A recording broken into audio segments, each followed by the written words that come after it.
दोनों हाथ उठा के जयकारा लगाएंगे। बोले देवादेव श्री आदिनाथ भगवान की जय जय जय।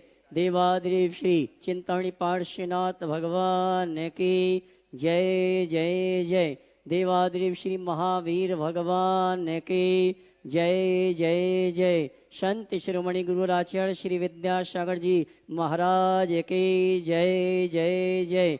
आचार्य श्री समय सागर जी महाराज की जय जय जय। गुणायतन पीड़िता शंका समाधान भानो एक प्रवर्तक जन जन के संत प्रखर वक्ता परम पूज मुनि श्री 108 प्रमाण सागर जी महाराज की जय जय जय। मुनि श्री 108 संधान सागर जी महाराज की जय जय जय। अष्टानिका महापर्व की झीलों की नगरी भोपाल की श्री विद्यासागर प्रबंध संस्थान और श्री विद्या प्रमाण गुरुकुलम अवधपुरी भोपाल से सायंकालीन टीवी चैनल का बहुचर्चित विश्वविख्यात शंका समाधान के कार्यक्रम में हम और आप अपनी शंकाओं का समाधान प्राप्त करें। उसके पूर्व पारस चैनल, जिनवाणी चैनल, आदिनाथ चैनल अप्रमाणिक ऐप के माध्यम से जिस कार्यक्रम को घर में बैठ के देखो सुन रहे हैं उन सभी का और यहाँ पर उपस्थित समस्त श्रावक श्राविकाओं का श्री विद्यासागर प्रबंध संस्थान और श्री विद्या प्रमाण गुरुकुलम अवधपुरी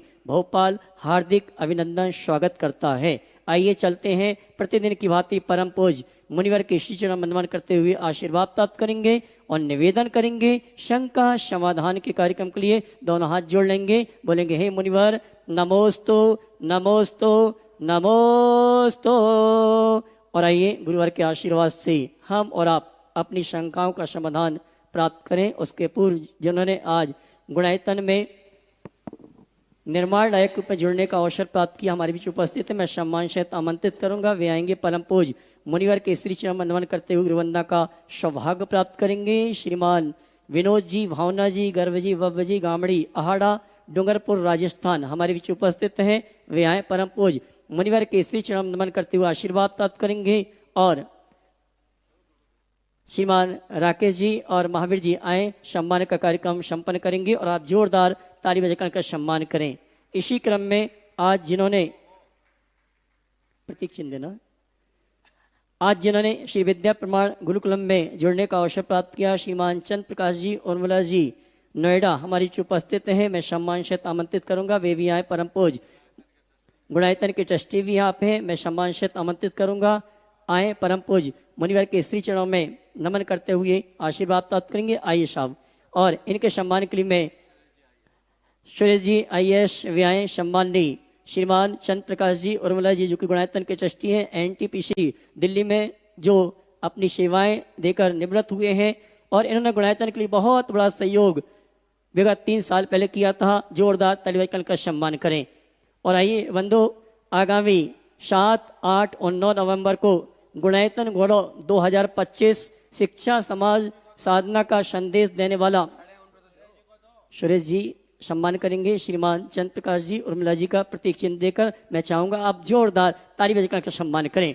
तो बंधु, चर्चा चल रही थी 7, 8 और 9 नवंबर की परम पूज मुनिवर के सानिध्य में अवधपुरी का चातुर्मास ऐतिहासिक प्रभावना के साथ संपन्न हुआ। गुणायतन गौरव 2025 के रूप में शिक्षा समाज और साधना का संदेश देने वाला 3 दिवसीय आयोजन आगामी 7, 8 नवंबर को है। 7 तारीख को परम पूज मुनिवर के सानिध्य में श्री विद्या प्रमाण गुरुकुलम के विविध प्रकल्पों का शिलान्यास का कार्यक्रम है। सायंकालीन 6 बजे से 8 बजे तक हमारे विशिष्ट अतिथि डॉक्टर दीपक जी हमारे बीच उपस्थित होंगे जो एस्पायर टू राइस पर विशेष उद्बोधन देंगे। और इस उद्बोधन के लिए आप सभी आमंत्रित हैं, पूरे परिवार के साथ मोटिवेटर स्पीकर हमारे बीच उपस्थित होंगे। इसी क्रम में 8 नवंबर को परम पूज मुनिवर के सानिध्य में अंतर्राष्ट्रीय गुणायतन का नैमित्तिक अधिवेशन है। जिन गुणायतन ट्रस्टियों को या जो भी सहयोगी हैं उनको सूचना न प्राप्त हुई है, आप इसी सूचना को निमंत्रण मानते हुए आप पूरे परिवार के साथ उपस्थित होवें। आप अपने आने की सूचना गुणायतन परिवार को या अवधपुरी कार्यक्रम प्रेषित करें जिससे आपके आवास भोजनाथ की समुचित व्यवस्था की जा सके। और 9 तारीख को प्रातःकाल की वेला में परम पूज मुनिवर की गुरु पूजन का कार्यक्रम है प्रातः 8 बजे से और दोपहर में 1 बजे से परम पूज मुनिवर के ऐतिहासिक चातुर्मास जो कि अवधपुरी में शानंद संपन्न हुआ है 2025 का भव्य पिछिका परिवर्तन महामहोत्सव का कार्यक्रम दोपहर में 1 बजे से आयोजित है। इन सभी कार्यक्रम में आप पूरे परिवार के साथ आमंत्रित हैं। मैं आपसे इतना ही कहना चाहूँगा, आप अपने आने की सूचना गुणैतन कार्यालय या अवधपुरी के कार्यालय में प्रेषित करें, जिससे आपकी समुचित व्यवस्था हम कर सकें। साथ ही परम पूज्य मुनिवर के सानिध्य में 27 नवंबर से 2 दिसंबर तक राहतगढ़ दिगंबर जैन समाज को मुनिवर के सानिध्य में पंचकणक प्रतिष्ठा महामहोत्सव करवाने का सौभाग्य प्राप्त हो रहा है। आइए चलते हैं, इन्हीं सभी सूचनाओं के साथ आप सभी की ओर से निवेदन करेंगे परम पूज्य मुनिवर संधान सागर जी महाराज से आपकी शंकाएं गुरु चरणों तक पहुंचाने के लिए जोरदार जयकारा लगाएंगे। बोले परम पूज्य मुनि श्री 108 प्रमाण सागर जी महाराज के, बोले परम पूज्य मुनि 108 संधान सागर जी महाराज के। नमोस्तु गुरुवर, नमोस्तु नमोस्तु। और चलते हैं आज इस पावन धरा पर गुरु चरणों में शंका समाधान का ये सत्र प्रारंभ करते हैं। 1 मिनट मैं क्षमा चाहूंगा, जी शंका समाधान में थोड़ी रुकावट। श्री विद्या प्रमाण गुरुकुलम में डॉक्टर मेधावी जी प्रवीण जी दिल्ली, जिन्होंने गुरुकुल मित्र के रूप में जुड़ने का अवसर प्राप्त किया है, मैं और ये गुरुकुल के रूप में जो जुड़ा हुआ है हमारे सुरेश जी IAS, उनके माध्यम से, जो कि यहाँ के संस्थापक अध्यक्ष हैं, इनके माध्यम से डॉक्टर मेधावी जी प्रवीण जी दिल्ली, इन्होंने गुरुकुल मित्र के रूप में जुड़ने का अवसर प्राप्त किया है। मैं चाहूंगा जोरदार ताली बजाकर उनका सम्मान करें। और चलते हैं गुरु चरणों में आज की शंका समाधान को नमस्तु पूर्वक अपन प्रारंभ करें। प्रथम प्रश्न उदयपुर से सोनल जी जैन पूछ रहे हैं, नमस्तु पूर्वक, आत्म विकास के लिए दिनचर्या में कौन कौन से नियम अपनाने चाहिए? आत्म विकास के लिए दिनचर्या में कौन कौन से नियम अपनाने चाहिए? आत्म विकास के लिए अपनी दिनचर्या में आपने नियम बोला। मैं कहूँगा सबसे पहले प्रातःकाल उठकर भावना योग करना चाहिए। अपने जीवन को सहज, शांत, स्वस्थ, सकारात्मक बनाने की कामना करनी चाहिए। ओम सहज, शांत, स्वस्थ और सकारात्मक बनाने की कामना करनी चाहिए। अपने हृदय में कृतज्ञता और विनम्रता का भाव जगाना चाहिए। बने तो थोड़ा ध्यान सामायिक का अभ्यास करना चाहिए। भावना योग की परिपूर्ण प्रक्रिया आत्म विकास की आधारशिला है। इससे अपने दिन की शुरुआत करने वाले सुनिश्चित तौर पर अपने जीवन को समृद्ध कर सकते हैं। दूसरे क्रम में व्यक्ति को कुछ समय पूजा पाठ उपासना के लिए बिताना चाहिए, जिससे हमारे अंदर नम्रता के संस्कार आते हैं, श्रद्धा भक्ति की प्रगाढ़ता आती है, धार्मिक भावनाएं पुष्ट होती है। वो क्रियाएं करनी चाहिए। व्यक्ति को व्यसन और बुराइयों से प्रतिज्ञापूर्वक दूर रहना चाहिए। व्यसन, बुराइयां हमारे अधः पतन का कारण है। इनके प्रति जागरूकता होनी चाहिए और इनका प्रतिज्ञापूर्वक परित्याग करना चाहिए। फिर इसके बाद थोड़ा सत्संग और स्वाध्याय करना चाहिए। सत्संग और स्वाध्याय हमारी मन को दिशा देते हैं, हमारी मन की खुराक है, इससे प्रेरणा मिलती है और हम अपने जीवन को रचनात्मक दिशा में लगाने में समर्थ हो सकते हैं। तो उसके लिए हमें ऐसी प्रेरणा अपने मन को देने के लिए स्वाध्याय सत्संग करना चाहिए। इसी तरह संध्या काल में भी संध्या बंदन, सामायिक जाप, ध्यान का अभ्यास करना चाहिए। यदि एक आम व्यक्ति इतनी क्रियाओं को करता है तो उसे सहज प्रेरणा प्राप्त होती है और उत्तरोत्तर वो अपने जीवन को आगे बढ़ा सकता है। जीवन में अहिंसा, संयम और तप की भावना अंदर होनी चाहिए, क्योंकि यही हमारे धर्म का आधार है और आत्म विकास का मूल। इनके तरफ हमने ध्यान दिया तो हमारी सारी बातें हमारे साथ सहज जुड़कर उद्घाटित हो सकती। जयपुर से विवेक जी कोठारी पूछ रहे हैं क्या आज के युग में जब चारों ओर सोशल मीडिया का बोलबाला है, ऐसी अवस्था में ब्रह्मचर्य का पालन संभव है? देखिए, अगर हमारे मन में दृढ़ निष्ठा है तो कुछ भी असंभव नहीं, और यदि हमारी निष्ठा दुर्बल है तो कुछ भी संभव नहीं। सवाल ये नहीं है कि बाहर क्या है, सवाल ये है कि हमें कैसे रहना है। यदि व्यक्ति के हृदय में दृष्टि संयम हो, व्यक्ति के अंदर आध्यात्मिक भावना और वैराग्य हो, तो वह सब परिस्थितियों में इन सबसे मुक्त हो सकता है। सोशल मीडिया है, लेकिन हम सोशल मीडिया का उपयोग क्यों करें? हम सोशल मीडिया का उपयोग करें प्रोडक्टिविटी के लिए। हम कुछ भी उपयोग करें, उसी का उपयोग ले जिससे हम कुछ अच्छा कर सके, जीवन को अच्छा बना सके, कुछ अच्छा पढ़ सके, कुछ अच्छा सीख सके। यथार्थतः इनका आविष्कार भी उसी के लिए हुआ।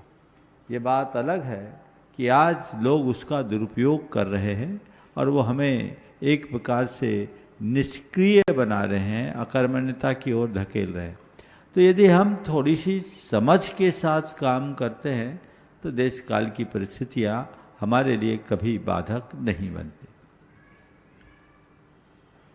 पंडित अंशुल जैन झांसी से पूछ रहे हैं, युवाओं को संयम जीवन अपनाने के लिए किस प्रकार प्रेरित किया जाना चाहिए? देखिए, युवाओं को संयम के प्रति उत्साहित करने के लिए सबसे पहले उनके हृदय में एक आध्यात्मिक भावना जगानी चाहिए। उनके दिल दिमाग में ये बात बिठानी चाहिए कि संयम का मतलब क्या है। हम युवाओं से सीधे नियम त्याग की बात करते हैं तो युवा बिदकता है, और युवा को जब हम जीवन के प्रबंधन का पाठ पढ़ाते हैं तो वो सहज आकर्षित होता है। मेरा ऐसा अनुभव भी। तो हम उन्हें उसी भाषा में समझाने की कोशिश करें। एक परिवार मेरे पास आया, उनका बेटा बाहर से पढ़कर आया था। माँ बाप ने कहा, महाराज जी इससे कहो ये थोड़ा धर्म करे, ये धर्म से बहुत दूर रहता है। मैंने उसकी तरफ देखा तो उसने जो जवाब दिया वो सोचने लायक। उसने कहा, महाराज जी यदि धर्म का अर्थ वही है जो मेरे मम्मी पापा करते हैं तो मुझे उस धर्म से एलर्जी। एलर्जी शब्द सुनकर के मुझे भी थोड़ा अटपटा सा लगा। हमने कहा, भैया हो सकता है तुम्हारा अनुभव, लेकिन एलर्जी क्यों है? बोले, महाराज जी मेरे मम्मी पापा रोज 5 बजे मंदिर जाते हैं और 10 बजे लौट के आते हैं। आपको क्या बताऊं, लड़ते हुए जाते हैं, झगड़ते हुए आते हैं। तो मुझे लगता है इस धर्म से क्या मतलब, इसलिए मैं धर्म से दूर रहना चाहता हूँ। मुझे उस तरफ कोई रुचि नहीं है। मुझे लगता है, उसे एक शब्द का प्रयोग किया, ये तो कहता है, उसने कहा ये तो वेस्टेज ऑफ टाइम है। हमने कहा, भैया ठीक है तुम्हारा अनुभव सही हो सकता है, लेकिन इसमें धर्म दोषी नहीं है, ये तुम्हारे माँ बाप की कमी हो सकती है। लेकिन मैं तुमसे 2 सवाल करता हूँ। मैंने कहा, मैं तुमसे 2 सवाल करता हूँ। क्या? हमने बोला, भैया बताओ तुम अपने इमोशंस पर कंट्रोल करना चाहते हो? बोले हाँ चाहता हूँ। तुम बैड हैबिट से दूर रहना चाहते हो? बोले बिल्कुल चाहता हूँ। तो हमने कहा, यही तो धर्म है, अपने इमोशंस पर कंट्रोल करना, बैड हैबिट से दूर रखना, अपने भावनाओं को स्थिर बनाकर प्रवृत्ति को नियंत्रित करना, यही धर्म का मूल तत्व है। बोले महाराज ऐसा भी धर्म है? बोले है। तो बोले महाराज जी फिर तो मेरे को इंटरेस्ट है ऐसे धर्म के लिए, मैं क्या करूं? मैंने कहा, कुछ मत करो, तुम 15 दिन मेरा प्रवचन सुनना शुरू करो। आज उस व्यक्ति में ऐसा परिवर्तन है कि नियमित मेरे पास भी आता रहता है और सारी धार्मिक क्रियाएं भी करता है और प्रतिदिन भावना योग करता है। तो हम धर्म की वास्तविक विवेचना जब युवाओं के लिए करें और युवाओं के मध्य ये बात बिठाने में हम समर्थ हों कि बिना धर्म के हम अपने जीवन में स्थिरता ला ही नहीं सकते, और धर्म हमारे जीवन को कैसे स्थिरता देता है, जब ये बात हम युवाओं के मन मस्तिष्क में बिठाने में समर्थ होंगे तो तय मान करके चलिएगा वो धर्म की ओर सहज आकर्षित होगा, उसे कहना नहीं पड़ेगा। हम लोग धर्म की भावना जगाने की जगह धर्म थोपने की कोशिश करते हैं और उसमें भी कुछ हिदायतें लाद देते हैं, नतीजा जो मिलना चाहिए वो हासिल नहीं होता। प्रत्यक्ष रूप से आज अपने बीच में जिन्होंने अपने गले का उपयोग जिनेंद्र भगवान के गुणों को गाने में लगाया, ऐसे प्रसिद्ध संगीतकार नीलेश जी बुढ़ार, उनके साथ में विधायक जी के शायद कुछ हैं, वे भी हो जाएंगे। नीलेश जी बुढ़ार अपना प्रश्न गुरु चरणों में करें और तैयार रहेंगी तन्वी जैन, पंसील नगर।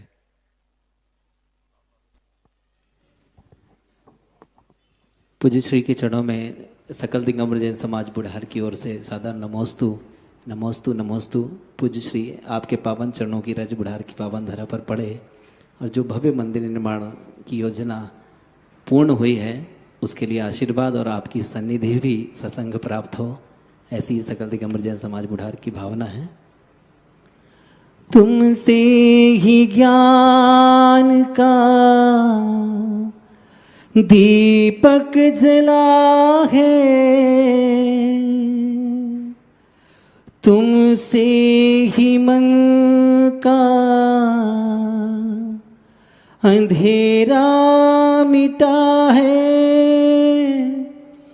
तुम ही सहारे गुरु जी, तुम ही किनारे हमें रास्तों की जरूरत नहीं है, हमें तेरे पैरों के निशान मिल गए हैं, हमें रास्तों की। पूज्य श्री, मेरी जिज्ञासा है, हम धर्म और अध्यात्म के साथ में, धर्म नीति के साथ में यदि समाज जीवन में और राजनीतिक जीवन में कोई कार्य कर रहे हैं तो उत्कृष्टता के साथ और सुचिता के साथ में हम कैसे कार्य कर सके, ये हमारे जीवन में प्रेरणा प्रदान करे। पूज्य श्री सामाजिक और राजनीतिक क्षेत्र में सुचिता और उत्कृष्टता कैसे लाए? मेरा मानना है एक धर्म के साथ जीने वाला व्यक्ति अपने जीवन में जैसी सुचिता और उत्कृष्टता ला सकता है, अधर्मी नहीं ला सकता। ये बात सत्य है कि वर्तमान की राजनीतिक परिस्थितियां ऐसी है जिसमें ढेर प्रकार के ठटकर्म किए जाने लगे, लेकिन ये उनके लिए है जिनके लिए राजनीति ही उनका पेशा बन गया। लेकिन जो राजनीति को अपनी सेवा के रूप में अपनाते हैं उन्हें चाहिए कि अपने उसूलों और मूल्यों पर दृढ़ रह करके काम करें, अपने मूल्यों को खंडित करके राजनीति में आगे ना आए। और यदि इतनी दृढ़ता मजबूती है तो वो काम करेंगे, नहीं है तो अपने घर बैठेंगे। ऐसा अपने साथ भाव रखना चाहिए।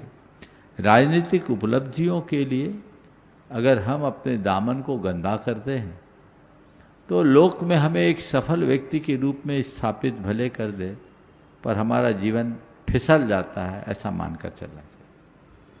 नमोस्तु गुरु, नमोस्तु गुरु। तन्वी जी जैन, पंसील नगर, वे अपना प्रश्न गुरु चरणों में करें। और विनोद जी कलाल डूंगरपुर से अपने बीच में, जो जन्मना जैन नहीं लेकिन कर्मणा जैन है, वे अपना प्रश्न गुरु चरणों में करेंगे। द्वय मुनिराजों के चरणों में नमोस्तु, छुल्लक जी के चरणों में इच्छामी। गुरुवर, चालाकी, चतुराई और बेशर्मी के मिश्रण को आजकल होशियारी कहते हैं। चालाकी, चतुराई और बेशर्मी के मिश्रण को आजकल होशियारी कहते हैं। चालाकी, चतुराई और बेशर्मी के मिश्रण को आजकल होशियारी कहते हैं। तो इस युग में हम ऐसी होशियारी से कैसे बचें? चालाकी, चतुराई और बेशर्मी के मिश्रण को होशियारी कहते हैं। ऐसी होशियारी से कैसे बचे? हम थोड़ी अपनी होशियारी लगा दे, अपने आप बच जाएंगे। ऐसे लोगों को थोड़ा समझने की कोशिश करें। ये चालबाजी है, कोई कितनी भी और कैसी भी चालबाजी क्यों न करे, हमें स्खलित नहीं होना। यदि ये भावधारा हमारे मन में हो जाए तो हमारे जीवन में कभी भी किसी प्रकार की विसंगति नहीं हो सकती। विनोद जी कलाल डूंगरपुर, एक बार जोरदार तालियों से उनका स्वागत करते हैं। गुरुवर के अनन्य भक्त हैं, जन्मना जैन नहीं लेकिन कर्मों से अपने को पूर्ण रूप से जैन बना रहे हैं, बना लिए हैं। अंकित जी जैन भोपाल इसके बाद तैयार रहेंगे। दोनों गुरुवर को चरण मेरे तरफ से नमोस्तु गुरुदेव, नमोस्तु गुरुदेव, नमोस्तु गुरुदेव। और सभी चुल्लुक जी महाराज को इच्छामि इच्छामि इच्छामि। गुरुवर, मैं जन्मना जैन नहीं हूँ पर कर्मणा जैन बनूँ, इसके लिए निरंतर प्रयासरत हूँ। पर गुरुवर कभी कभी मन आशंकित रहता है, इसलिए वैसे आपके चरणों में आने के बाद तो किसी प्रकार की मेरी शंकाएं नहीं रहती है, निशंक हो जाता हूँ। फिर भी गुरुवर, मैं वैदिक परंपरा में जन्मा पला बड़ा, मुझे वीतरागी भगवान की पूजा अर्चना करने की प्रक्रिया का मुझे नॉलेज नहीं है। तो गुरुवर, मेरी ये शंका है कि मैं अच्छा और सच्चा श्रावक बनने के लिए मैं क्या क्या करूं और किस किस प्रक्रिया को अपनाऊं, और साथ ही मैं भावना बताऊं गुरुवर के आपके चरण पूरे संघ के साथ हमारे गांव और शहर की तरफ और मेरे घर की तरफ पड़े, ऐसी भावना बताऊं।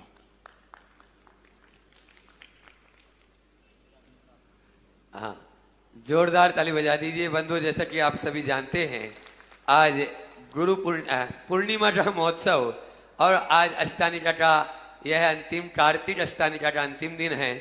आज प्रातःकाल की बेला में 1008 मंत्रों के माध्यम से यहाँ के अति मनोज्ञ पारसुनाथ भगवान, जो गुरुकुल श्री विद्या प्रमाण गुरुकुलम के मूल नायक हैं, पारसनाथ भगवान है, बहुत ही मन मोहने वाले हैं। उनके शीश पर 1008 सहस्त्र नामांकित वह महाशांति धारा प्रातःकाल की बेला में गुरुवर के मुखारविंद से संपन्न हुई। एक बार जोरदार तालियों से अनुमोदना करेंगे। निश्चित रूप से बड़भागी लोग हैं जो उस शांति धारा में सम्मिलित हुए। और अब चलते हैं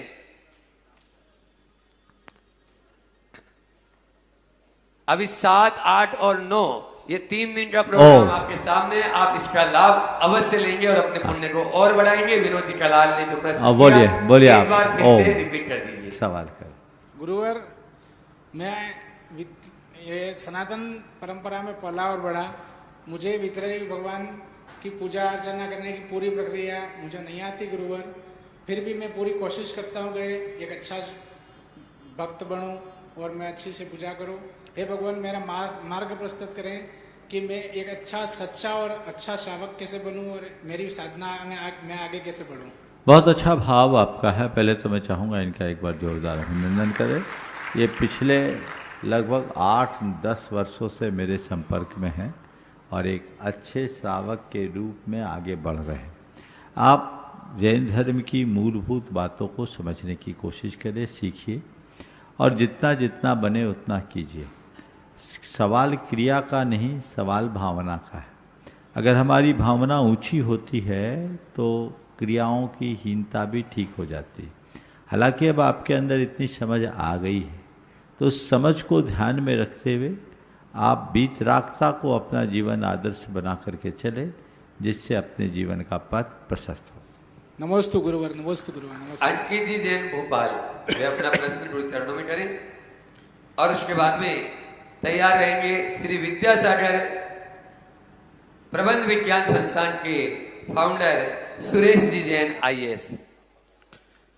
4 बातों से जीवन जीने का तरीका बताने वाले, शंका समाधान व गुरुकुलम से जीवन पथ को सरल बनाने वाले, गुणायतन से जीवन के गुणों को बढ़ाने वाले और भावना योग से जीवन के हर दिन को में उमंग व ऊर्जा बढ़ने वाले पूज्य गुरुदेव के चरणों में नमोस्तु नमोस्तु नमोस्तु। महाराज जी, मेरा प्रश्न ये है, मेरा शंका ये है, मेरी 2 थॉट्स हैं। एक तो ये है कि संतुष्ट जीवन सफल जीवन से हमेशा श्रेष्ठ होता है, और इसी के विपरीत एक सोच ये है कि if you are satisfied you are finished. और एक सोच और जो मेरे पढ़ने में आई आप ही की है, प्राप्त को पर्याप्त समझो। तो क्या हम ये सोच को करके प्राप्त को पर्याप्त समझ के आगे बढ़ने का प्रयास नहीं कर सकते, या सेटिस्फाई होने से ग्रोथ रुकती है? ये मेरी शंका है महाराज जी। देखिए, आपने 3 कोर्स रखे, संतुष्ट जीवन सफल जीवन से श्रेष्ठ है। If you are satisfied you are finished. और प्राप्त को पर्याप्त समझो। दरअसल संतुष्टि की परिभाषा अगर हमने ठीक तरीके से समझा होता है और संतोष के प्रति हमारी जो अवधारणा उसे गहराई से समझा होता तो शायद ये सवाल उठता नहीं। एक आम व्यक्ति के लिए संतोष का अर्थ ये नहीं कि वो यथा स्थिति बना रहे। संतुष्टि का मतलब ये भी नहीं कि आप हाथ पर हाथ धर के बैठे रहो। संतुष्ट होने का मतलब ये है कर्म करो, परिणाम के प्रति संतोष रखो। मेरे हाथ में जो है वो मैं करूंगा, फल जो मिले उसमें संतोष करो, क्रिया में संतोष नहीं। निष्कर्म बनने का नाम संतोष नहीं है। कर्म योगी बनकर फल में संतोष रखने का नाम संतोष है। इसी को निष्काम योग भी कहा जाता है। समझ गए? मैं समझता हूं इस अवधारणा से आप चलोगे तो कभी कठिनाई नहीं होगी। हाय हाय करने से बचोगे, आकुल व्याकुल नहीं होगे, जीवन में मजा आएगा। प्राप्त को पर्याप्त समझो, जो मैंने कहा है उसके पीछे भावना ये है कि लोग रात दिन और की चाह में उलझे रहते हैं। तो तुम तो अंधी दौड़ में दौड़ते रहोगे। एंड का एंड होना चाहिए ना, मतलब AND और END। तो अंत कहां है? सोच को सकारात्मक बना करके चलो। जो मेरे पास है वो पर्याप्त है, तो मन में हीन भावना नहीं आएगी और उद्वेग उत्पन्न नहीं होगा। तो जो प्राप्त है पर्याप्त है, ये सोच जगाने के लिए संदेश दिया है। इसलिए ये पश्चिमी अवधारणा है। If you satisfied you are finished. भारतीय अवधारणा ऐसा नहीं कहती है। ये कहती है, भारतीय अवधारणा तो यही कहती है कि जिसके मन में तुष्टि होती है उसके ही जीवन की पुष्टि होती है। हम तुष्ट होकर पुष्ट बने, फिनिश होने की बात है। नमस्ते महाराज जी। और अब मैं बुला रहा हूं इस आचार्य विद्यासागर प्रबंध विज्ञान संस्थान के संस्थापक सदस्य अध्यक्ष सुरेश जी जैन IAS। एक बार जोरदार ताली बजा दीजिए। उन्हीं के साथ में ही आज अपने बीच में नोएडा उत्तर प्रदेश से जो गुणायतन के ट्रस्टी भी हैं और NTPC के पूर्व अध्यक्ष CP जैन साहब अपनी धर्मपत्नी उर्मिला जैन के साथ में, उनके बारे में और परिचय भी सुरेश जी अभी बताएंगे। आप सभी दोनों अपना प्रश्न भी गुरु चरणों में करें।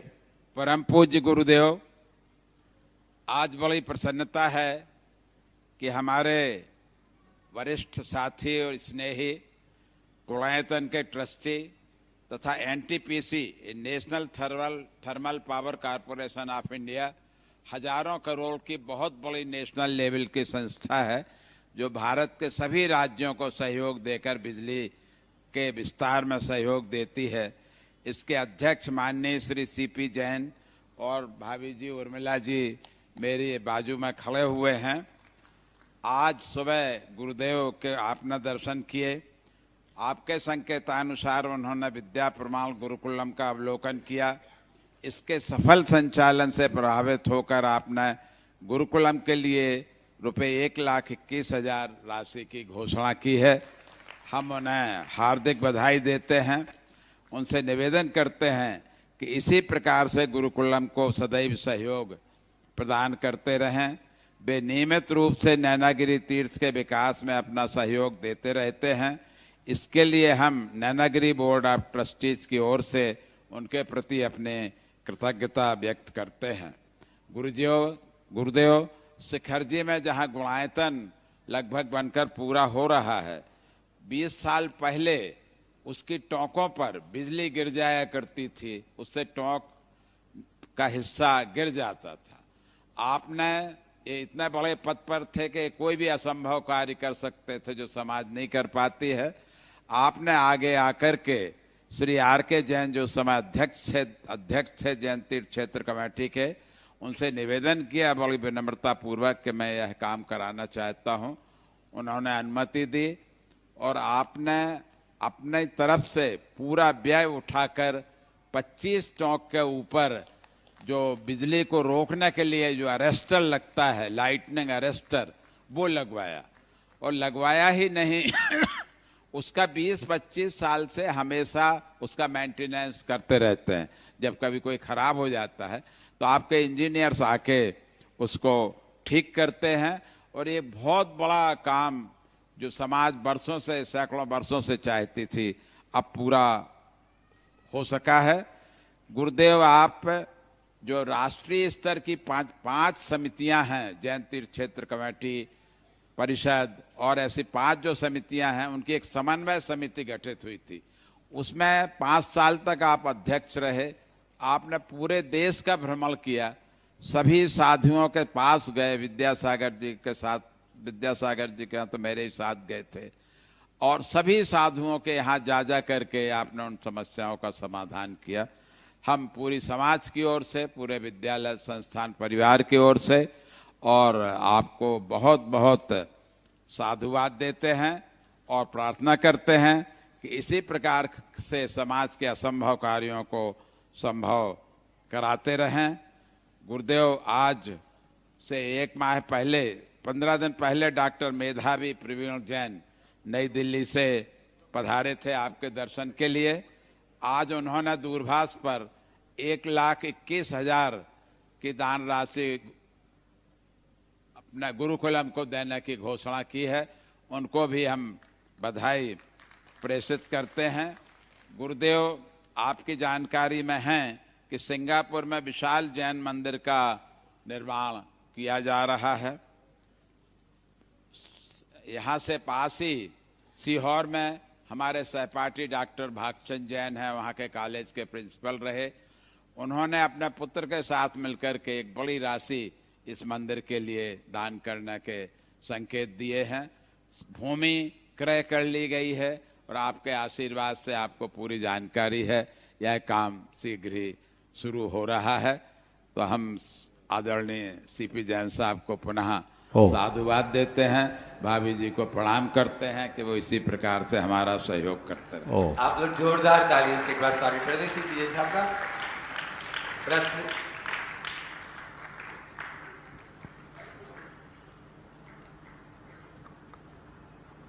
हाँ गुरुदेव, मेरी पत्नी उर्मिला जी कुछ पूछना चाहती। हाँ जरूर। दोनों गुरुदेवों को चरणों में बार बार नमस्तु नमस्तु नमस्तु। छल्लक जी के चरणों में इच्छामि इच्छामि इच्छामि। हे गुरुदेव, सबको अपने अपने कर्मों को और खराब समय को भुगतना पड़ता है, उसको टालना कठिन होता है, लेकिन भावना योग से इस समय को काफ़ी कम किया जा सकता है। गुरुदेव, मैं इसकी भुक्तभोगी हूँ, मैं स्वयं भुक्तभोगी हूँ। हे गुरुदेव, मेरे चार ऑपरेशन हो चुके हैं और मेरे कंधे का bypass surgery, open heart surgery, और यहाँ मेरे जांघ की हड्डी टूट गई थी तो एक रॉड पड़ी हुई है और घुटना भी चेंज हो चुका है। हाँ, घुटना भी चेंज हो चुका है, लेकिन मैं भावना योग से और आपके आशीर्वाद से आपके सामने सम्मुख हूँ। हे गुरुदेव, मुझे ऐसा आशीर्वाद दीजिए कि मैं एक मंदिर का निर्माण करा सकूं। बहुत सुंदर। हे गुरुदेव, एक प्रश्न और है। अपने 24 भगवान हैं और वो सकल रूप से, मूर्त रूप से हैं, लेकिन जो हमारे सिद्ध भगवान हैं वो मूर्त रूप में नहीं हैं। इसके बारे में कुछ समझाइए। देखिए, अरहंत परमात्मा ही मूर्त रूप में होते हैं। यद्यपि जो सिद्ध परमात्मा है वो पहले अरहंत हुए, तो हम कोई भी बिंब स्थापित करते हैं तो अरहंत अवस्था की करते हैं। सिद्ध परमात्मा की अगर हम बिंब भी स्थापन करें तो उनको भी मूर्त का स्वरूप ही देना पड़ता है। अंतर केवल इतना रहता है कि जिसमें अष्ट प्रातिहार्य हो उसको अरहंत प्रतिमा बोलेंगे। सिद्ध प्रतिमा प्रातिहार और लांछन से रहित होती। सिद्ध प्रतिमा को अलग से स्थापित करने की कोई परंपरा या परिपाटी नहीं। नमस्ते गुरुदेव। नमस्ते। बहुत बहुत आशीर्वाद। आप भावना योग करते रहिए, आपकी जो भावना है मंदिर बनाने की वो भी पूरी हो। और इस संस्थान के अध्यक्ष राजेश जी जैन IAS अहरनिश गुरु सेवा में भी लगे रहते हैं। एक बार जोरदार ताली बजा दीजिए उनके लिए भी। वे भी अपना प्रश्न गुरु चरणों में कर रहे हैं। और उसके बाद सुपेक्षा जी जैन खनिया दाना तैयार रहेंगे। नमोस्तु भगवान, नमोस्तु भगवान। छुल्लक जी के चरणों में इच्छामी। गुरुदेव, मैंने कभी उपनिषद में पढ़ा था एक शब्द कि किसी भी व्यक्ति को 2 ही विद्याओं का अध्ययन करना चाहिए। नंबर 1 शब्द ब्रह्म और दूसरा पर ब्रह्म। तो जैन दर्शन इसके बारे में क्या कहता है गुरुदेव?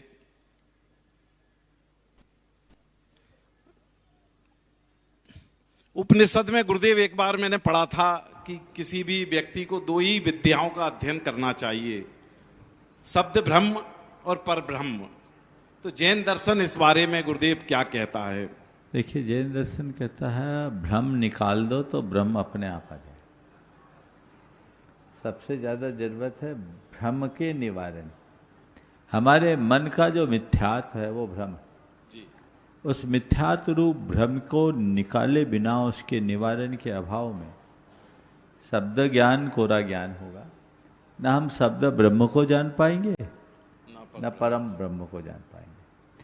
तो जैन साधना सबसे पहले भ्रम के निवारण की बात करती है, और फिर भ्रम के निवारण से हम आत्मा ब्रह्म, जिसे हम परम ब्रह्म कहते हैं, उस तक पहुँचते हैं। शब्द एक माध्यम। जैन दर्शन में शब्द को ब्रह्म स्वरूप केवल लौकिक दृष्टि से माना गया। जैन दर्शन में शब्द एक पौद्गलिक पदार्थ है, मूर्त। आत्मा ब्रह्म को ही परम ब्रह्म माना। नमोस्तु, नमोस्तु। सुपेक्षा जी जैन खनिया दाना अपना प्रश्न गुरु चरणों में करें और तैयार रहेंगे। जिनका प्रश्न ही अजीब गरीब होता है, अपनी वाणी से आप लोग खींचते हैं। सुनील जी, पब्लिशर्स, गुणायतन ट्रस्टी, लाल जाठी। दोनों मुनिराजों के चरणों में मेरा बारंबार नमोस्तु नमोस्तु नमोस्तु एवं छुल्लक जी के चरणों में मेरा इच्छामी इच्छामी इच्छामी।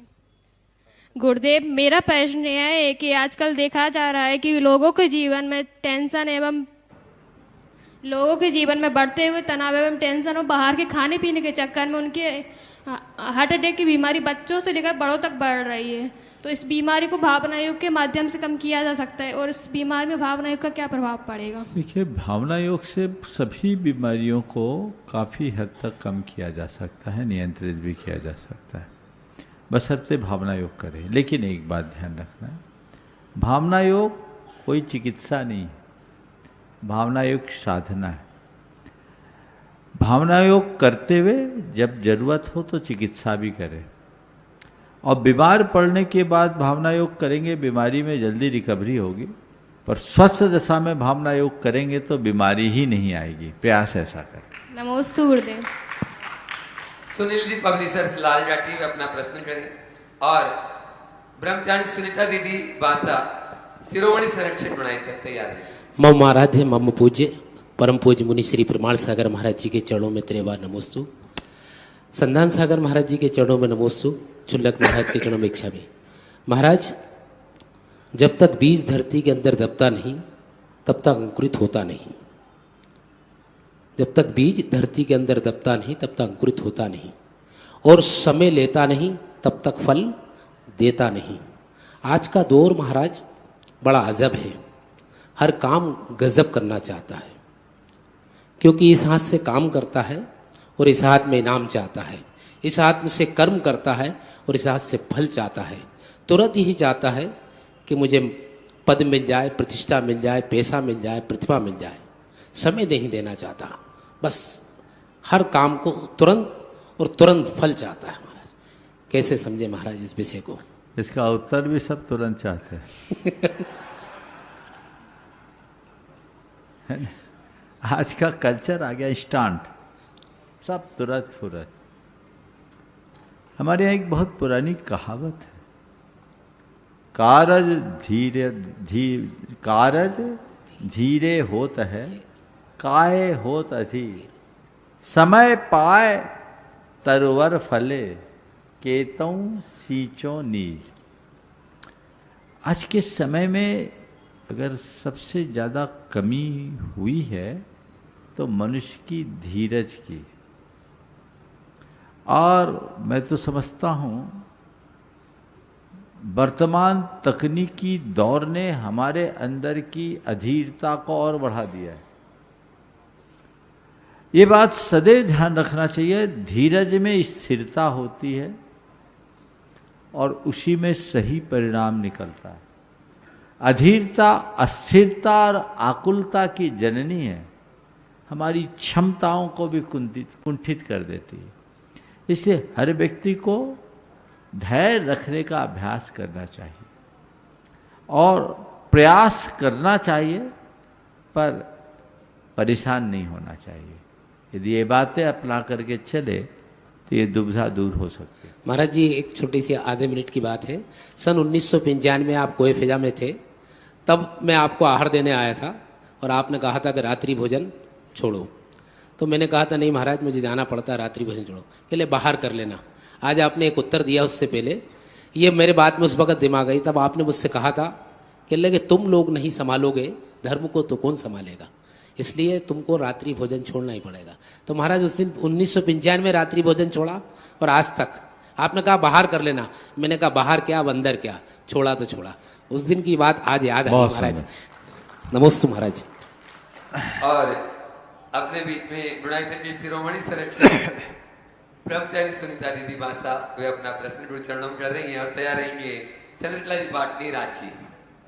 गुरुवर के चरणों में नमस्तु, मुनिराज के चरणों में नमस्तु, सभी छुल्लक जी के चरणों में इक्षामी इक्षामी इक्षामी। महाराज जी तन मन धन से समर्पित होकर के सेवा करने के बाद अगर आलोचना मिलती है या उसमें कमियां दिखाई जाती हैं तो उसमें फिर हम लोगों को क्या पुरुषार्थ करना चाहिए कि जिससे हमारी कमियां दूर हों और हम जैसे तन मन धन से समर्पित होकर भैया वृत्ति करते हैं वैसे लगे रहें। देखिए, आलोचना उसी की होती है जो कुछ करता है, जो करेगा ही नहीं उसकी क्या आलोचना होगी। समझ गए? तो काम करने वाले को काम करना चाहिए। दूसरों की प्रशंसा के लिए हम काम नहीं करते, अपनी संतुष्टि के लिए काम करते हैं। और जब हम अपना काम अपनी संतुष्टि के लिए करते हैं तो औरों की प्रशंसा और आलोचना दोनों को क्यों देखें। अगर पूर्ण लगन निष्ठा से काम करने के बाद भी कोई आलोचना कर रहा है तो एक बार अपना अंतरावलोकन करके देखना चाहिए और देखने की कोशिश करनी चाहिए कि वाकई में जो आलोचना कर रहा है वो सही तो नहीं है।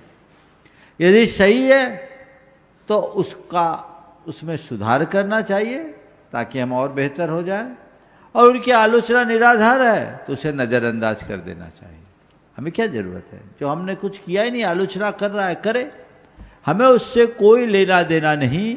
हमें तो वही करना है जो हमें करना है। अपने मन में थोड़ी भी हताशा या हीनता की भावना नहीं आने देना चाहिए। सतत प्रयत्नशील रहते हुए अपना काम करना चाहिए। यदि ऐसा करेंगे तभी आगे बढ़ पाएंगे, नहीं तो आलोचक का मुंह बंद नहीं किया जा सकता। ज्ञान सागर जी महाराज ने लिखा एक जगह कि हड़ियां पर ढक्कन लगाया जा सकता है, मनुष्य के मुंह पर ढक्कन नहीं लगा सकता। समझिए? तो हम बोलने वाले कोई मेरी आलोचना ना करे, ये कतई संभव नहीं। भगवान महावीर के भी आलोचक थे, समझ गए? कोई मेरी आलोचना ना करे ये कतई संभव नहीं, पर कोई मेरी कैसी भी आलोचना क्यों ना करे, मैं अपने मार्ग में डटे रहूं, ये मेरे हाथ में। तो मार्ग में डटो। और ये कब होगा? जब हम अपने आप को भीतर से तैयार करेंगे। और औरों की प्रशंसा की चाह से अगर आप कोई काम करोगे तो आलोचना आपको विचलित करेगी। इसलिए आलोचना से अप्रभावित रहना चाहते हो तो प्रशंसा की चाह से मुक्त हो। मैं जो काम कर रहा हूं इसलिए नहीं कर रहा हूं कि कोई मुझे कॉम्प्लीमेंट दे, मैं काम इसलिए कर रहा हूं कि मुझे इसमें संतुष्टि मिलती है। मैं अपने जीवन को कृतार्थ करने के लिए कर रहा हूं। किसी की थोड़ी सी टिप्पणी मेरे जीवन की उपलब्धि नहीं हो सकती, मेरी आंतरिक उन्नति ही मेरे जीवन की वास्तविक उपलब्धि। नमस्ते। श्रीमती चंद्रकला जी पाटनी रांची, वे अपना प्रश्न गुरु चरणों में करें और तैयार रहेंगे दीपाजी सक्सेना अवधपुरी भोपाल। मेरी तरफ से जगत के सब जीवों की तरफ से मुनिराजों के चरणों में नमोस्तु, सब छुल्लक जी महाराज के चरणों में इच्छामि। महाराज श्री, कभी कभी इंसान गलत नहीं होता, उसकी परिस्थितियां उसे गलत साबित कर देती है, तो उस वक्त तो अपने पर संयम किस प्रकार से रखे? बहुत अच्छा सवाल है।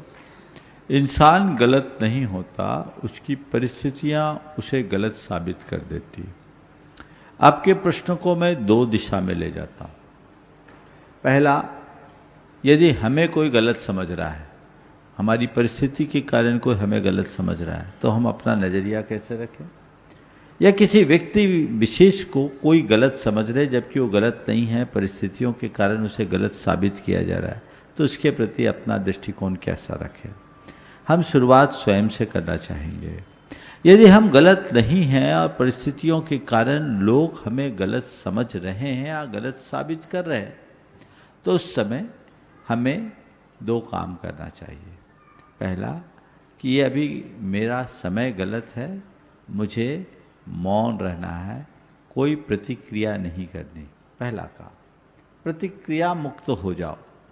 और दूसरी बात, इसे एक चुनौती मानो और अपने आचरण और व्यवहार से अपने जीवन में परिवर्तन लाकर सामने वाले की धारणा को गलत साबित करने में शक्ति लगा। ये दो काम अगर करते हैं तो बातें खत्म हो जाएगी। और कोई दूसरे व्यक्ति के प्रति जो गलत नहीं है फिर भी गलत नजरों से देखा जा रहा है, परिस्थितियों के कारण उसे गलत समझ रहे, उसके प्रति हमें थोड़ी सहानुभूतिपरक दृष्टि रखनी चाहिए। उसकी स्थितियों को समझना चाहिए कि ये व्यक्ति जो कुछ कर रहा है कदाचित गलत भी किया है, तो गलती क्यों किया है, उसकी परिस्थितियां क्यों है, गलती की है या गलती हुई है।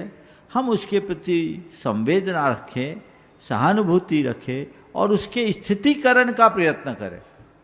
उसकी वास्तविक परिस्थिति को खुद समझें और लोगों को उसकी परिस्थिति से अवगत कराने का प्रयत्न करें, ताकि अपने साथ आम लोगों की भी धारणा बदल सके और सामने वाला व्यक्ति भी अभिशप्त जीवन से मुक्ति पा सके। नमोस्तु। दीपाजी सक्सेना अवधपुरी भोपाल, वे अपना प्रश्न करें और विद्या प्रमाण गुरुकुलम में जो बच्चों में संस्कार को गढ़ रहे हैं, ऐसे ऋतिक जी शास्त्री तैयार रहेंगे। हाँ, प्रश्न करें आप। नमस्ते गुरुवर। सारे गुरुवर को मेरा कोटि कोटि नमन।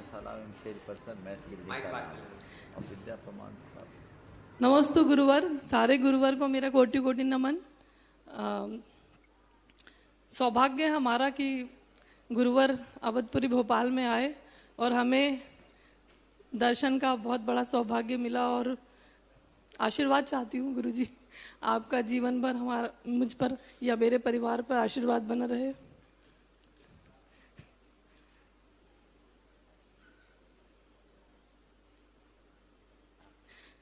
नमस्ते गुरुवर, आपका आशीर्वाद हमारे परिवार पे मुझ पे हमेशा बने रहे, ऐसा आशीर्वाद दें गुरुवर। हाँ बोलिए। और आपके सौभाग्य हमारे सौभाग्य इतने ज्यादा है कि आपके दर्शन हुए।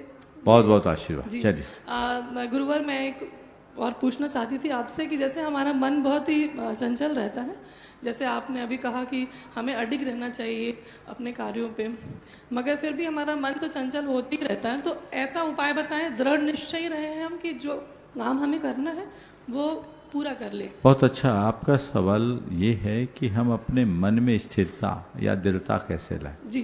पहला काम तो भावना योग करें, और भावना योग में ये बात बार बार दोहराएं, मुझे स्थिरता रखनी है, मुझे दृढ़ रहना है। ये दो बातें बार बार दोहराने से अपने अंदर स्थिरता और दृढ़ता के संस्कार आएंगे। दूसरी बात, सदैव अपने लक्ष्य को सामने रखें और ये देखें कि मेरा लक्ष्य मुझे कैसे मिलेगा। लक्ष्योन्मुखी दृष्टि रखकर जो हमें लक्ष्य से विचलित करते हैं उन कारकों से अपने आप को दूर रखें, तो हमारे अंदर स्थिरता है। ऋतिक जी शास्त्री विद्या प्रमाण गुरुकुलम और ज्योति जी पंकज जी जैन विद्या प्रमाण गुरुकुलम तैयार रहे।